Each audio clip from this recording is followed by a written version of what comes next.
하나님께 영광을 돌리시고 또 저희들에게는 하늘의 기쁨을 주신 우리 아름다운 장을 주신 모든 분들에게 하나님의 은혜가 충만하기를 주님의 이름으로 소원합니다. 예, 참 긴 시간이었습니다. 여러분과 함께 지낸 시간이 얼마나 길었는지 몰라요.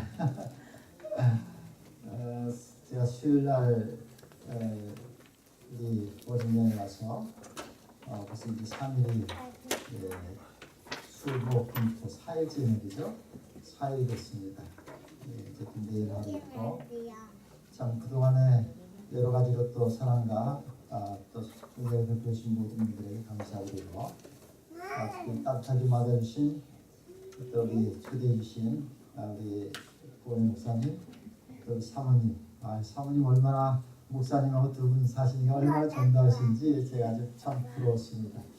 제가 돌아오면 그렇게 좀 살아야겠다 그런 생각도 갖게 됐습니다.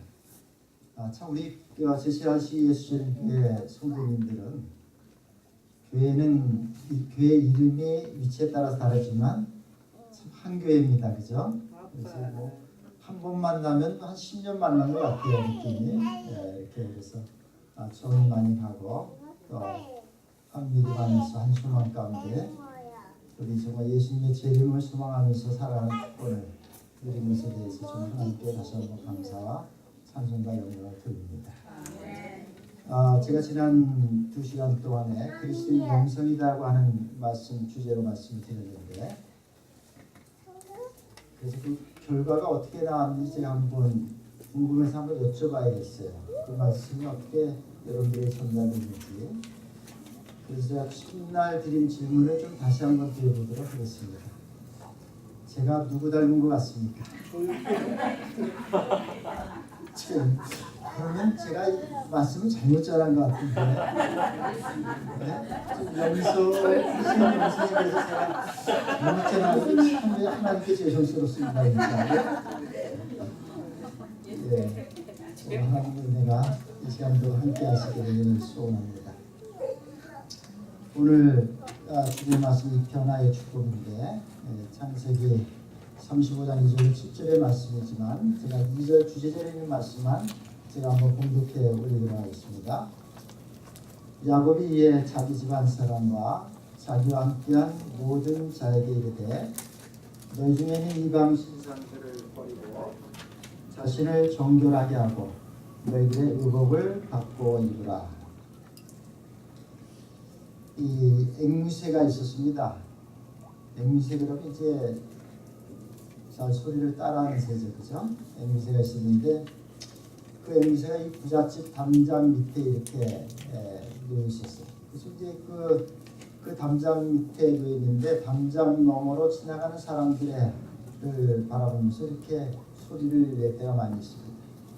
근데 정말 좀 못생겼던 모양인데 못생긴 아가씨가 그 담장을 이렇게 지나가고 있는데 그 집 앵무새가 그 아가씨를 보더니만 못생긴 아가씨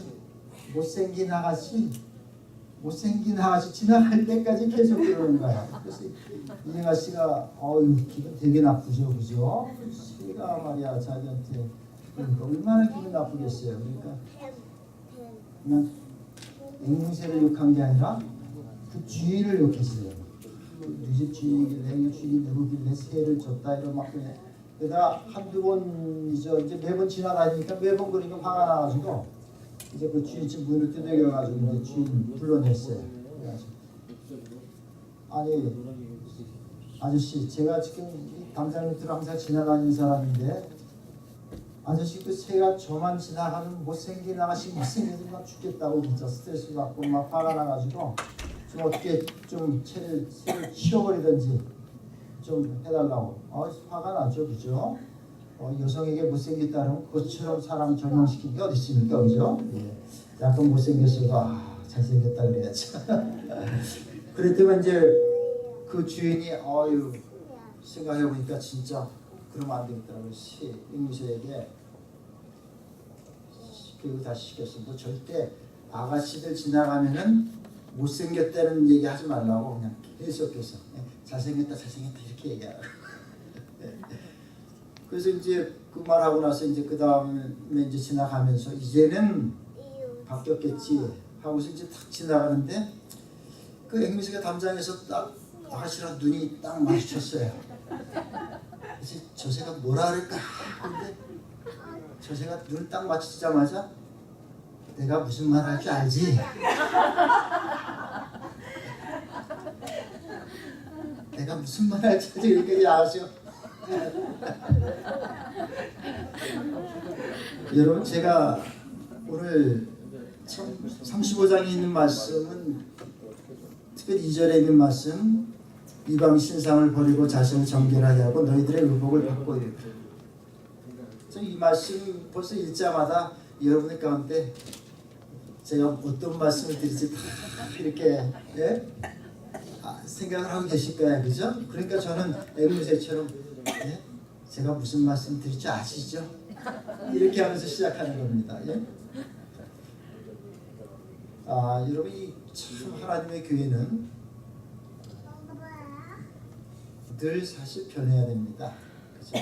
근데 이 변한다고 한다는 것이 참 우리 신앙생활하면서 큰 도전입니다. 특히 교회 안에서 누군가 좀 새로운 것을 하자, 좀 이렇게 하자 하면 항상 다수가 뭐 전에 하던 대로 하지, 전에 하던 대로 그냥 가지 라고 하는 그런 말이 훨씬 더 많아요. 좀 새로운 것, 변화를 가져오는 것, 그리고 조금 더 앞으로 나갈 수 있는 발전적인 것을 하자 그러면은 그냥 하던 대로 하지, 그냥 그대로 지내지, 이런 의견들이 다수입니다.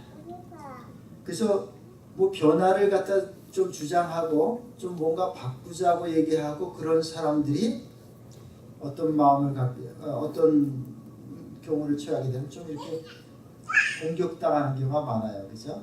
예, 뭐 그런 걸 시도하려는데 뭐 저 잘난 것처럼, 뭐 너만 신앙 잘하는 것처럼, 너만 정말 영성이 있는 것처럼 말이야, 그런 얘기들 참 많이 듣습니다. 근데 오늘 이 35장의 배경은 하나님께서 창세기 28장 15절에 보게 되면 야곱에게 이런 말씀 주셨어요. 내가 너와 함께 있어 내가 어디로 가든지 너를 지키며 너를 이끌어 이 땅으로 돌아가게 할지라 내가 내게 허락한 것을 다 이루기까지 너를 떠나지 아니하리라. 그러자 창세기 그 다음에 20절과 21절에서는 이렇게 말합니다. 야곱이 하나님께 서원하는 것에 대해서 이렇게 말해요. 하나님이 나와 함께 계셔서 내가 가는 이 길에서 나를 지키시고 먹을 떡과 입을 옷을 주시고 내가 평안히 아버지 집으로 돌아가게 하시면 여호와께서 나의 하나님이 되실 것이요 라고 하는 그런 소원하는 기도를 드립니다. 그런데 중요한 것은 야곱이 이렇게 소원을 했지만 하나님께 약속을 드렸지만 그 약속한 것을 실행하지 않았다고 하는 것입니다. 약속은 했지만 야곱은 하나님께 그 약속한 것을 실행하지 않았습니다. 그래서 본문 35장 1절에 보게 되면 하나님이 야곱에게 이르시되 일어나 베델로 올라가서 거기에 거주하며 내가 내 형 에서의 낯을 피하여 도망하던 때에 내게 나타났던 하나님께 거기서 제단을 쌓아라 라고 이렇게 말씀을 하시고 그렇게 명령을 하시는 겁니다. 근데 이 말씀을 듣는 시점이 어떤 시점이냐면 야곱이 이전에 형 에서를 속인 일을 속이지 않았습니까? 그죠? 그리고 또 형 에서를 속였지만 또 자기가 어떤 경험을 또 했냐면 자식 삼촌 나반에게 또 속임을 당하는 그런 경험을 또 해요. 그리고 자기 아들들 시몬과 레위와 하몰과 그의 아들이 세겜을 속이고 하몬 족속들을 죽이고 물질을 약탈한 그러한 배경 이후에 이렇게 이 말씀이 주어진 것입니다. 근데 이 말씀을 듣게 된 시점은 어떤 시점이냐면 그렇기 때문에 그가 이런 모든 것들을 경험하고 나서 무엇이 잘못되었는지를 깨닫게 되는 시점이에요. 경험하고서 깨닫는 것입니다. 그냥 하나님의 말씀을 듣고 그냥 따라서 살다가 이렇게 하나님의 명령을 받은 것이 아니라 그런 저런 것들을 다 경험한 다음에 자신이 무엇이 잘못되었는지를 깨닫게 됐다는데 중요한 시점이 있습니다. 근데 이 깨닫는데 이 시점에서 굉장히 중요해요. 깨달음은 누구나 다 깨달을 수 있어요. 근데 이 깨달은 시점에서, 발견한 시점에서 내가 정말 새로운 것을 찾을 것인가, 정말 이 변화를 받아들이고 또 변화해 갈 것인가 라고 하는 그러한 것이 중요한 것입니다. 그 결과는 어떻게 되겠어요? 하늘과 땅 차이겠죠. 그죠? 그 깨달음을 통해서 자기가 변화를 추구하고 변화의 길로 나아가고 그리고 새로운 것을 찾고자 할 때 그렇게 하지 않는 것과 그렇게 하는 것은 하늘과 땅의 차이입니다. 34절의 말씀을 보게 되면 이 34장 30절의 말씀을 보게 되면 이런 말씀이 있습니다. 야곱이 시몬과 레에게 이르되 너희가 내게 화를 끼쳐 나로 하여금 이 땅의 주민 곧 가나안 족속과 브리스 족속에게 악취를 내게 하였도다. 나는 수가 적은즉 그들이 모여 나를 치고 나를 죽이리니 그러면 나와 내 집이 멸망하리라. 나는 수가 적다 그랬어요. 나는 수가 적고 그렇기 때문에 그들이 나를 치고 나를 죽이려고 그럴 것이고 그러면 나와 내 집이 멸망. 우리 모두가 다 멸망당해서 잘 죽겠다고 이렇게 말을 하고 있습니다. 그래서 그가 하나님께서 1절에 네가 야곱아 네가 일어나서 베델로 올라가서 거기서 거주하면서 바로 나에게 제단을 쌓아라 라고 하고 명령했을 때 그가 바로 곧바로 순종해서 베델로 떠나는 것입니다. 이 문맥을 살펴보면 야곱이 위기를 느꼈다는 거예요. 위험하다고 하는 위기를, 그러니까 위기의 순간에 그가 말씀에 순종하고 베델로 떠나는데 그 위기를 느꼈을 때 그가 가장 잘한 결정은 뭐냐면은 지금 하나님께로 돌아서는 결정이에요. 우리 살 때 인생의 경험 가운데 누구나 다 한두 번 아니면 여러 번 위기를 삶 속에서 경험할 수가 있습니다. 근데 그 위기를 경험할 때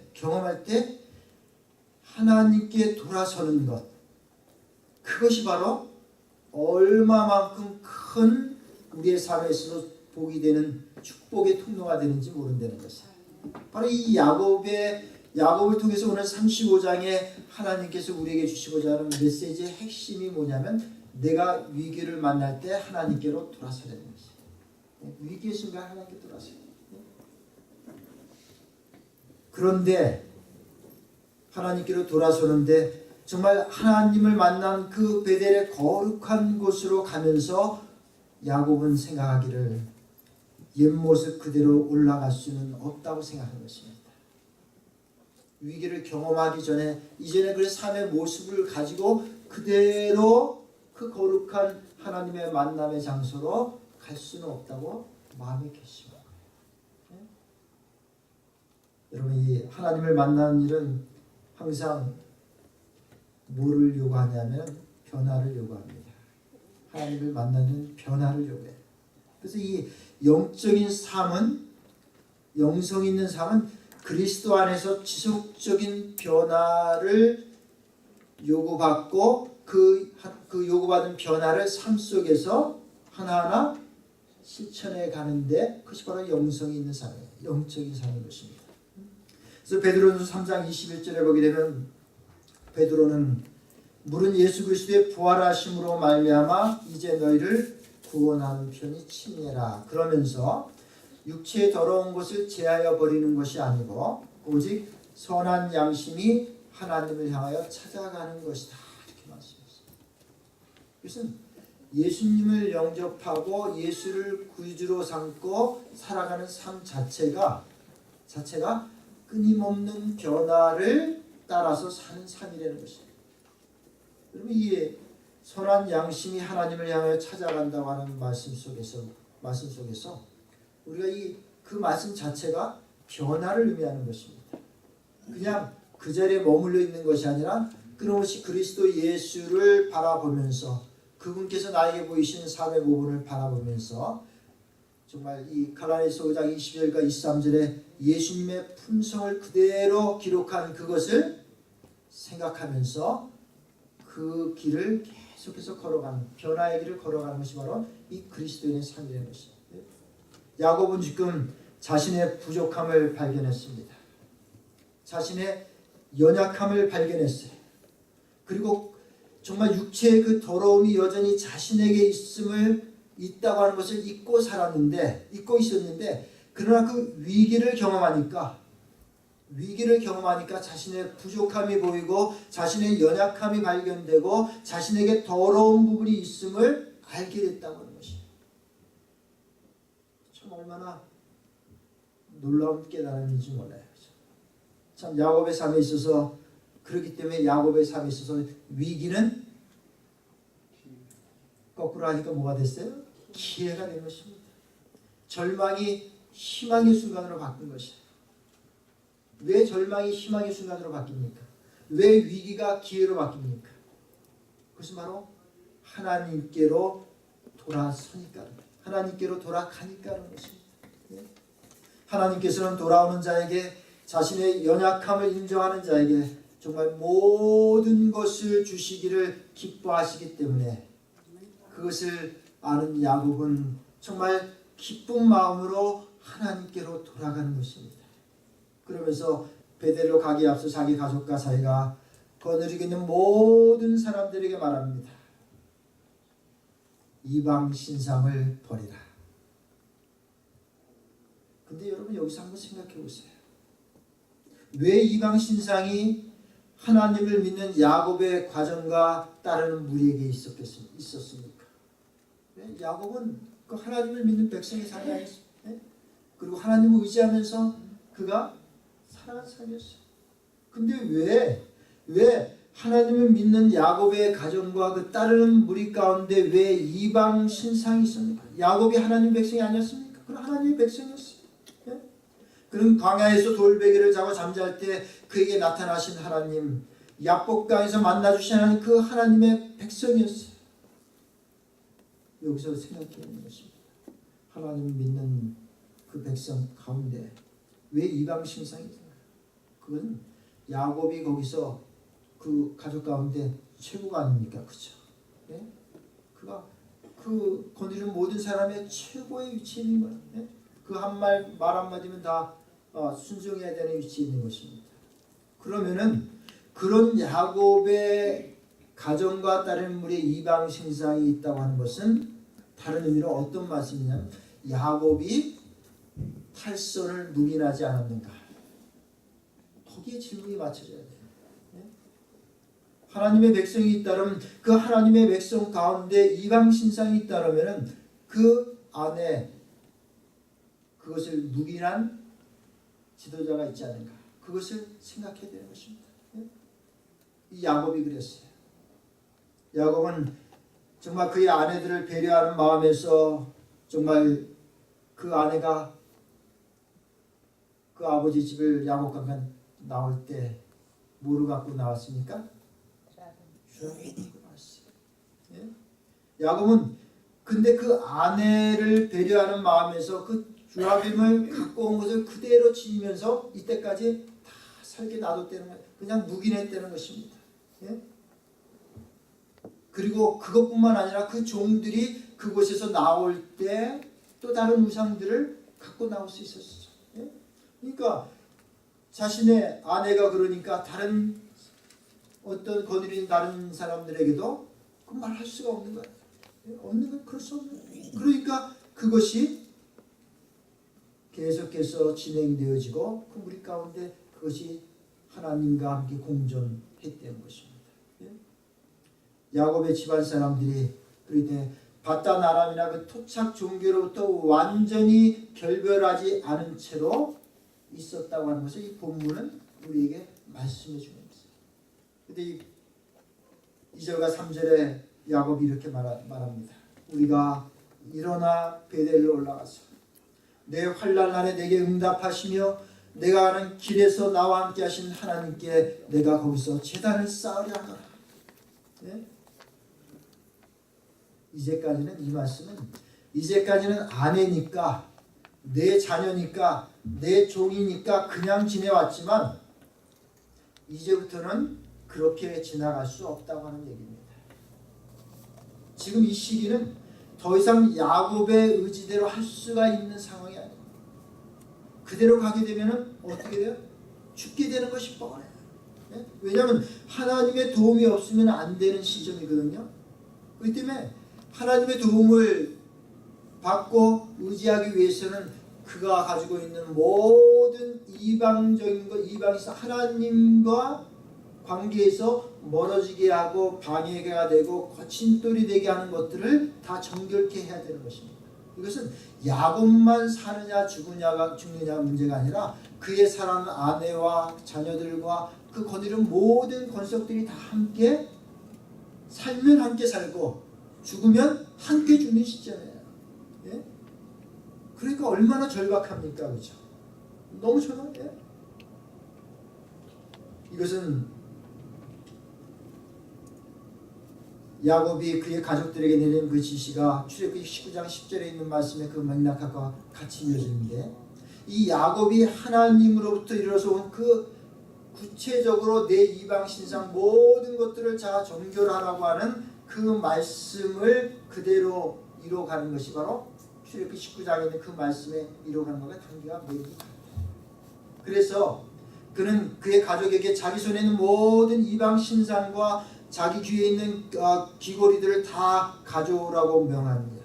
그러면서 어디다 묻냐면 4절에 보게 되면 세겜 근처 상수리 나무 아래에 이렇게 다 그리고 버리고 정결케 하고 옷을 바꿔 입으니까 변화를 선택하니까 그 결과가 무엇이었습니까?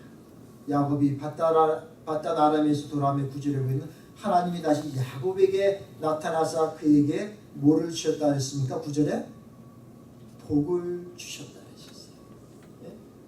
그런데 이 복은 어떤 복이냐면 그 11절 12절에 보게 되면 하나님이 그에게 이르시되 나는 전능한 하나님이라 생육하고 번성하라. 한 백성과 백성들의 총회가 내게서 나오고 왕들이 내 허리에서 나오리라. 내가 아브라함과 이삭에게 준 땅을 내게 주고 내가 내 후손에게도 그 땅을 주리라. 그래서 야곱을 다시 그곳을 베델이라고 다시 이름을 붙입니다. 여러분, 이 야곱의 부서진 허리로부터 많은 왕들이 나게 하겠다는 그 약속은, 그 허리라고 하는 의미는 그 원어상에 보게 되면 그 위골된 야곱의 환도뼈와 이 연결되어 있는 부분입니다. 그래서 하나님의 이 약속이 그 위결되어서 부서진 곳으로부터 위대한 희망이 이루어질 것을 말씀하십니다. 그러니까 부서지고 깨지고 정말 희망이 없는 그곳에서 정말 하나님의 약속 주신 그 소망이 새롭게 이루어진다고 하는 것을 말씀하신 것입니다. 그래서 여러분, 그렇기 때문에 우리의 삶 속에서 정말 우리의 이 땅에 살아가는 삶 속에서 절망적인 상태로부터 비롯되는 그 하나님의 희망을 성경은 계속해서, 그래서 절망이 있는 곳에 반드시 그리스도 안에는 뭐가 있습니까? 희망이 있습니다. 소망. 부서진 곳에 회복이 약속되어 있고 무너진 곳에 새로 세워지는 것이 약속되어 있습니다. 또 그 약속이 반드시 또 이루어집니다.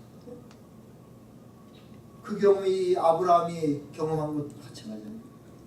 믿음의 부조들이 경험한 것들, 그들이 절망 가운데 있었지만 그들이 하나님께 그들의 마음을 돌려서 하나님 그 절망을 희망으로 바꿔주시고 새롭게 살아갈 수 있도록 그렇게 해주신 분이 바로 하나님이셨습니다. 이 영감의 기별 가운데는 이 소망 시대소망 722쪽에 보면 이렇게 말씀하셨습니다. 유다는 자기의 간청이 헛된 줄 알고 너무 늦었다. 너무 늦었다고 부르짖으며 재판정에서 뛰쳐나왔다. 그는 차마 예수께서 십자가에 못 박히는 것을 볼 수 없다고 생각해서 나아가 절망 중에 스스로 목을 메어 죽었다. 여러분, 이 유다가 너무 늦었다 라고 생각했을 때 그에게는 그것이 바로 절망의 길로 그를 내몰하게 됐어요.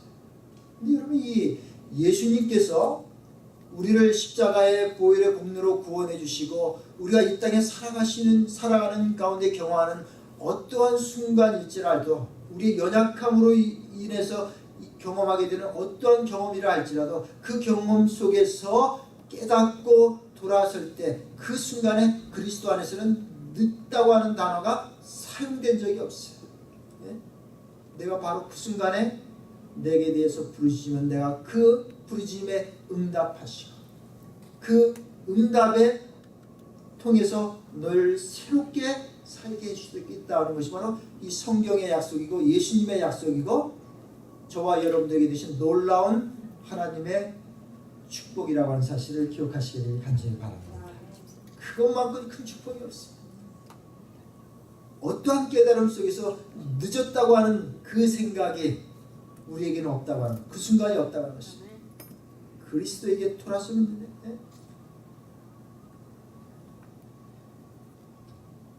이 루터에 대한 그 말씀 가운데서 이런 말씀이 있습니다. 무한히 지혜로우신 하나님의 섭리는 루터에게 자신의 위험을 깨닫게 해주셨고 그로 하여금 자기의 힘을 의뢰하지 않게 하심으로 무모하게 위험 속으로 뛰어들지 못하게 하신다.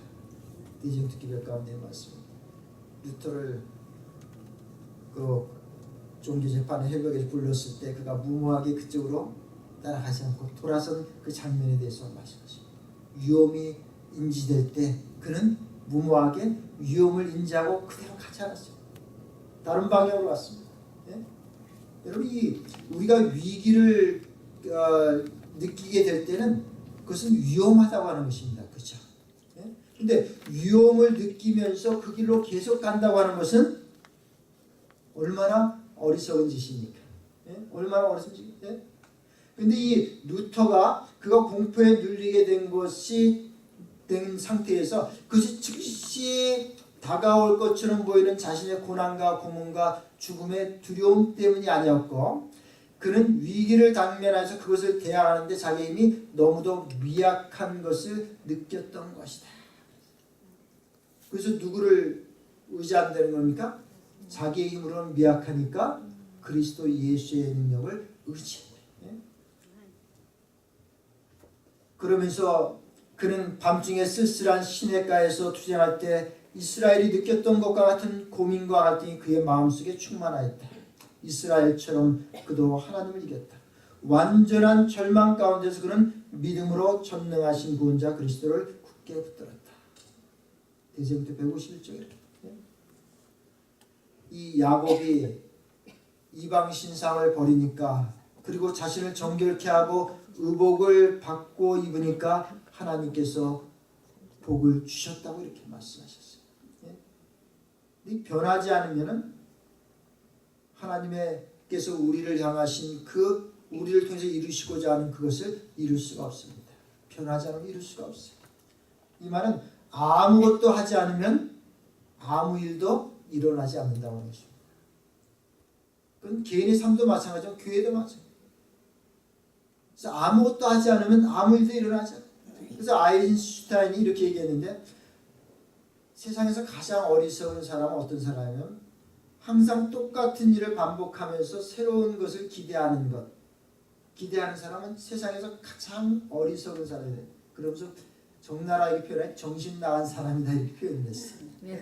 항상 똑같은 일을 하면서 뭐 새로운 항상 똑같은 삶을 살면서 나의 삶 속에서 뭐 새로운 것을 기대한다는 것은 그건 정신 나간 일이다. 그것은 뭐냐면 분명한 그 말은 분명히 내가 오늘 이대로 이러한 모습으로 그대로 살아가면서 내가 갖고 있는 그 문제들을 그 과거에 그렇게 살았던 것으로 해결할 수가 없다고 하는 것입니다.